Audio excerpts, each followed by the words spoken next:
বাহিরে প্রচুর বৃষ্টি হচ্ছে, তাই দেখে আপনার ভাইয়া চলে গেল বাইরে। আমাকে ঘরেই খাবার বানাইতে বলতেছিল, কিন্তু এই মুহূর্তে আমার গ্যাসটাও শেষ হয়ে গেছে। তো আর কি করা, তখন ও বলল যে ঠিক আছে আমি বাইরের থেকে খাবার নিয়ে আসতেছি। তো কি কি খাবার নিয়ে আসলো সেগুলো আপনাদের সাথে শেয়ার করি। তো চলেন ভিডিওটা শুরু করি। আসসালামু আলাইকুম, সবাই কেমন আছেন? আশা করি আল্লাহর রহমতে সবাই খুব ভালো আছেন। আলহামদুলিল্লাহ, আমিও খুব ভালো আছি আপনাদের দোয়ায় এবং ভালোবাসায়।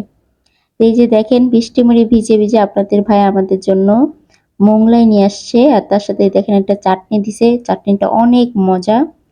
আর তারপর হচ্ছে চটপটি নিয়ে আসছিল, সেখানে আইনেও আবার একটু মানে ফুচকা, তারপর হচ্ছে কাঁচামরিচ, কাঁচা পেঁয়াজ এগুলো দিয়ে দিচ্ছিল, আর লেবুর রস দিয়ে দিচ্ছিল যাতে একটু খেতে খুব ভালো হয়। আর তার সাথে ছিল হচ্ছে ছোলা।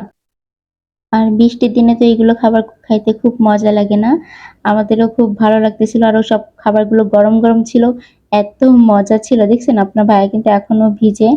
আর এই যে আমার আলিপও খাচ্ছে মাসাল্লাহ, ওরও বলতেছে যে আব্বু আমারও মন চাচ্ছিল একটু খাইতে, তুমি আনছো খুব ভালোই হয়েছে। সবগুলো খাবার থেকে মোগলাইটা আমার কাছে ভালো লাগছে, কারণ ওটার সাথে এই যে নতুন একটা চাটনি দিচ্ছে, চাটনিটার জন্য আর কি বেশি মজা লাগতেছিল। তো যাই হোক, আজকে এই পর্যন্তই আমার ভিডিওটা। যদি ভালো লাগে তা অবশ্যই লাইক শেয়ার কমেন্ট করবেন এবং আমার পাশে থাকবেন। আসসালামু আলাইকুম।